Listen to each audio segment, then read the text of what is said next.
한때 인터넷에 중산층 기준이라고 떠도는 게 있었습니다. 서울의 30평대 이상 아파트 소유, 빚 없음, 현금 및 금융자산 1억 원 이상, 자녀 2명, 매년 해외여행 1회 이상.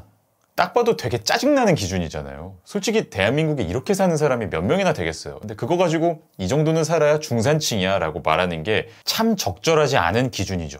요즘 대한민국 사회는 중간에 대한 기준치가 너무 높아져 있는 상태 같아요. 그래서 내가 그것에 미치지 못한다고 생각되면 나는 못난 사람이구나 라는 생각이 들면서 심리적인 압박을 상당히 많이 받게 되죠. 그리고 이건 요즘 전 세계적인 현상이기도 하다고 합니다. 다만 한국에서 그 압박의 강도가 더 셀 뿐이죠. 제가 최근에 지그문트 바우만 행복해질 권리라는 책을 읽었는데요.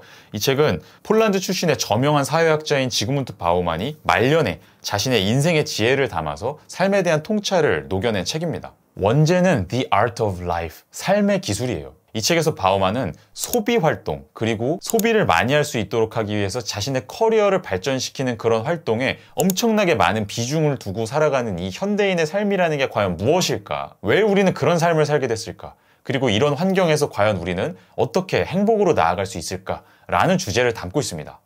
이 책에서 제가 굉장히 인상 깊게 본 부분이 있어요. 오늘은 그것에 대해서 말씀을 드리려고 하는데요. 바로 중산층은 불안에 가장 민감한 계층이라는 겁니다. 그 이유로는 두 가지가 있습니다. 일단 첫째로 중산층은 모든 걸 잃고 낙오될 가능성이 항상 너무나 가까이 있기 때문입니다. 중산층은 상류층처럼 가진 게 충분히 많지 않기 때문에 끊임없이 자신이 노력해서 자신의 지위를 유지해야 돼요. 그렇다 보니까 만약에 내가 아프거나 조금만 나태해져서 일을 많이 못하거나 아니면 시대의 흐름에 못 따라가거나 그러면 언제라도 금방 자신의 삶의 방식을 완전히 잃게 될 수도 있어요. 쉽게 말해서 돈 없는 사람이 될 수 있다는 거죠. 바우만은 인간은 어떤 것을 갖고 있다가 뺏길 때 그것의 가치를 가장 잘 느끼게 된다고 주장합니다. 사실 우리는 많은 것들을 이미 자신이 누리고 있을 때는 그것의 가치에 대해서 잘 몰라요. 심리적으로 인간은 그것을 잘 느끼지 못합니다. 그러다가 우리가 그것의 가치를 가장 크게 느끼게 될 때는 그것이 사라지거나 아니면 사라질 위험에 처했을 때입니다. 바우만은 역사적으로도 그래왔다고 주장해요. 예를 들어서 옛날에 농노가 원래 하루에 8시간씩 일할 때는 그냥 이게 내 삶이야 이렇게 별 생각 없이 살다가 갑자기 영주가 1시간씩 더 일해 이렇게 시키는 거예요. 그러면 평상시에는 분명히 잘 살았다가 아니 내가 휴식 시간을 1시간 뺏겨야 된다고 이런 생각이 들면서 갑자기 불만이 확 생기는 겁니다. 그리고 현대 회사에서도 이런 일이 벌어진다고 해요. 회사에서는 모든 사람들이 동일한 임금을 받는 게 아니잖아요. 어떤 사람은 적게 받고 어떤 사람은 많이 받죠.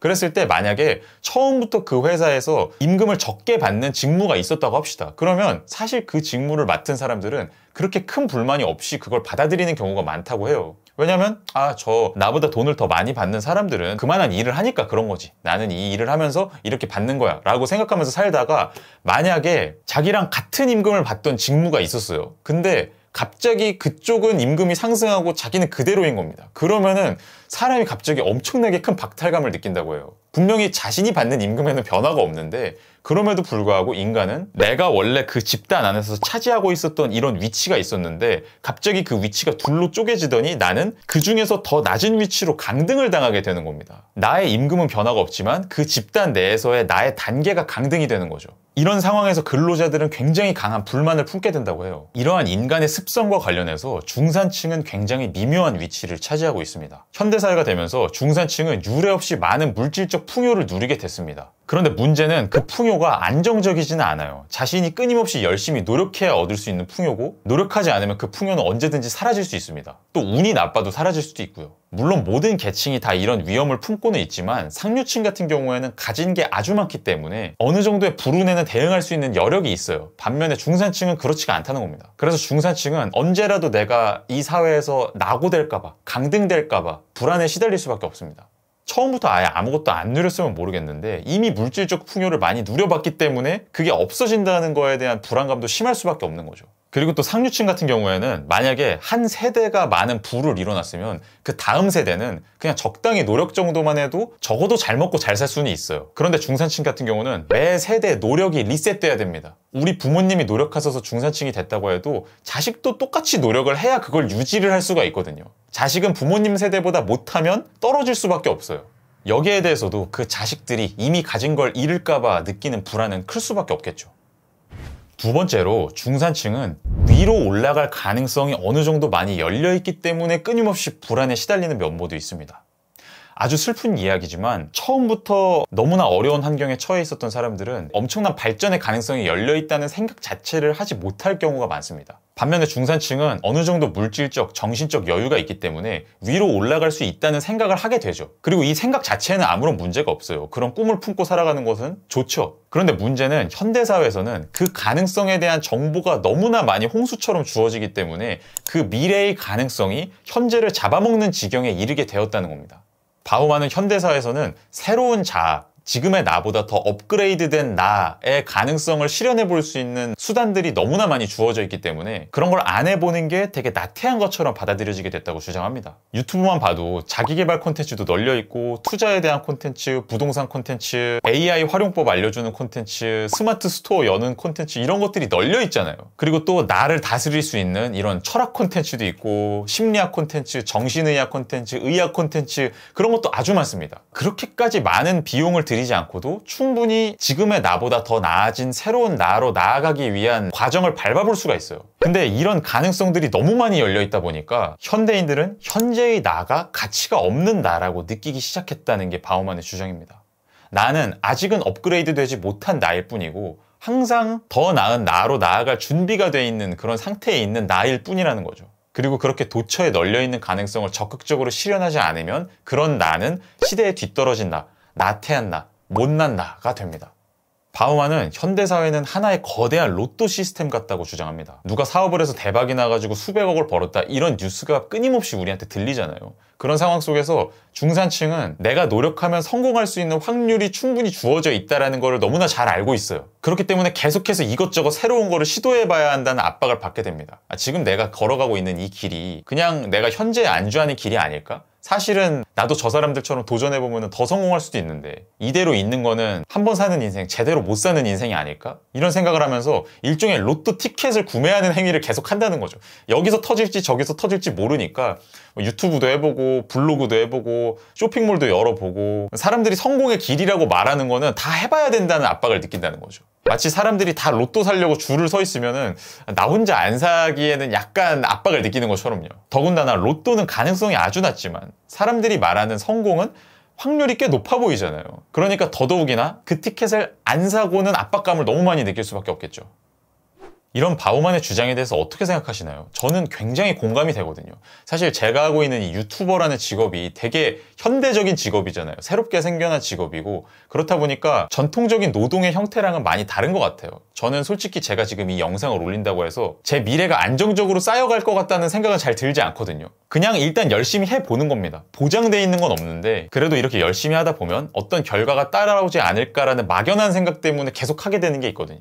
그런데 바우만의 주장은 이런 유튜버 같은 특정한 직업뿐만이 아니라 사실 현대인들의 삶이 전반적으로 그렇다는 겁니다. 아무리 멀쩡하게 안정적인 직장에 잘 다니고 있는 사람이라고 해도 주변에서 계속 쟤는 이렇게 해서 성공했더라, 쟤는 이렇게 해서 성공했더라 이런 이야기가 엄청 많이 들리고 그걸 해볼 수 있는 방법들도 너무나 쉽게 알 수 있는데 그냥 현재에 만족하고 살 수가 있겠냐는 거죠. 그리고 심지어 객관적으로 현대사회로 점점 다가올수록 회사의 안정성이라는 것 자체가 적어진 것도 사실이고요. 과거에는 부장님 되고 임원 되고 그러면은 다들 떵떵거리고 사는 것 같았는데 요즘에는 내가 열심히 해서 부장님 됐는데 갑자기 회사가 망하네? 이런 일들도 많아지다 보니까 더더욱이나 사람들은 각종 로또 티켓을 계속 구매하는 거에 의존할 수밖에 없게 됐다는 게 바우만의 생각입니다.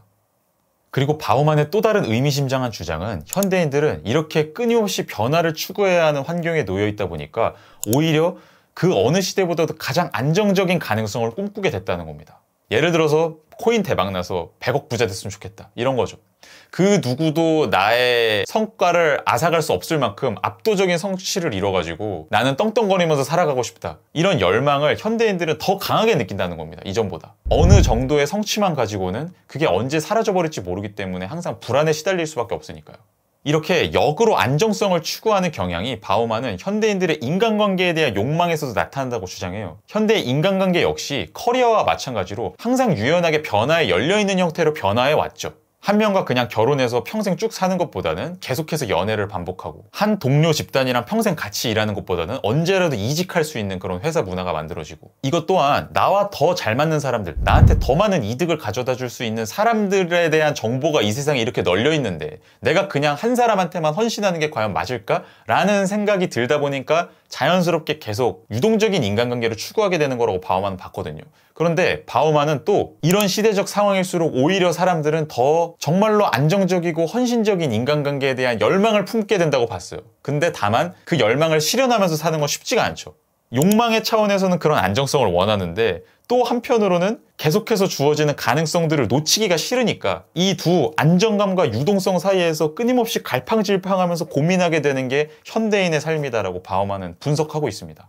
결국에 우리가 추구해야 될 건 이 둘 사이에서 균형을 잡는 것일 거예요. 이렇게 빠르게 변화하는 시대 속에서 너무 안정감만 추구해도 안 될 것이고, 그렇다고 해서 안정적인 관계와 안정적인 일이 가져다주는 인간의 큰 기쁨을 완전히 포기할 수도 없는 거고, 각 사람마다 이 둘 사이에서 균형점을 잘 찾아나가는 게 결국에 현대인으로서 행복으로 나아가는 어렵지만 그래도 시도해 봐야 할 길일 겁니다. 그런데 바우만은 다만 이 책에서는 조금 더 그 헌신이라는 것의 중요성을 강조를 해요. 왜냐하면 현대사회의 분위기 자체가 너무나 유동성으로 자꾸만 우리가 달려가도록 강제하는 그런 분위기가 있기 때문에 이 속에서 정말로 헌신적인 관계라는 것, 이득을 극대화시키고자 가능성을 끝없이 열어두는 게 아니라 오히려 가능성을 완전히 다 차단해버리고 단 하나의 가능성만을 선택하는 그러한 형태의 삶이 우리한테 가져다주는 고유의 즐거움이라는 게 분명히 있다. 그거를 우리가 잊고 살면 결코 안 된다라는 메시지를 전달하고 있습니다. 이 지그문트 바우만 행복해질 권리는 끝없이 소비하고 계속 일하도록 이끌리는 우리 현대인들이 어떤 심리적 상태와 행동 패턴들을 보이면서 살아가게 되는지에 관해서 방대한 사회학적 지식과 철학 지식을 바탕으로 아주 흥미롭게 풀어낸 책입니다. 제가 이 책이 마음에 들었던 점은 단순히 비관론만 제시하는 책이 아니라는 겁니다. 요즘에 우리는 너무 착취당하고 있어, 너무 현대사회 안정성이 없어, 이런 식으로 비판하는 사람들은 정말 많거든요. 그런데 바우만은 거기서 그치지 않고 우리는 결국에 헌신 혹은 도덕이라는 키워드를 통해서 이러한 유동적인 상황 속에서도 결국에는 행복한 삶으로 나아갈 가능성을 지닌 존재다라는 점을 강조를 하고 있는 책입니다. 마지막으로 바우만이 소개하는 아주 인상 깊은 연구 결과 하나를 말씀드리려고 합니다. 예전에 나치에게 점령당했던 폴란드에서는 수용소에 끌려가는 유대인들을 만약에 어떤 폴란드인이 도와줬다 그러면 그 사람을 사형하는 법이 만들어졌다고 합니다. 그런데 그런 극단적인 상황 속에서도 자신의 목숨을 걸고 유대인들을 도와줬던 사람들이 있었다고 해요. 여기에 대해서 한 사회학자는 의문을 품었습니다. 도대체 그 사람들은 어떤 사람들이길래 그런 결정을 내렸던 걸까? 그게 궁금해서 사회학자로서 재산, 교육 수준, 종교적 신념 이런 다양한 사회학적 카테고리를 가지고 분석을 해봤대요. 어떤 카테고리에 속한 사람들이 자신의 목숨을 걸고 타인을 도와줬을까? 그런데 놀랍게도 그 사회학자는 아무런 유의미한 카테고리도 발견하지 못했다고 합니다. 즉, 자신이 어떤 사회적 집단에 속해 있든 유대인을 도와줄 사람은 도와줬고 도와주지 않을 사람은 도와주지 않았다는 거예요. 요즘에 우리는 나는 이런 사회적 환경에 처해 있기 때문에, 나는 이런 부모 밑에서 태어났기 때문에, 나는 이런 과거를 겪어왔기 때문에 이런 행동을 할 수밖에 없어, 나는 이런 사람이 될 수밖에 없었어 라는 스토리를 되게 많이 접하게 되잖아요. 그리고 그거는 많은 경우에 타당한 이야기입니다. 당연히 인간의 과거는 현재를 결정하는 부분이 아주 크니까요. 그런데 그럼에도 불구하고 우리가 그런 식의 정말로 자신의 목숨을 걸 정도의 중대한 도덕적인 결정의 순간을 맞닥뜨리게 되면 그때 어쩌면 우리가 그 이전까지 받았었던 사회적인 영향이라는 거는 결코 우리의 행동을 완전하게 결정짓지는 않는 걸지도 모릅니다. 이걸 다르게 표현한다면 우리에게는 어쩌면 그 순간에 선택의 자유가 있을지도 모른다는 거죠.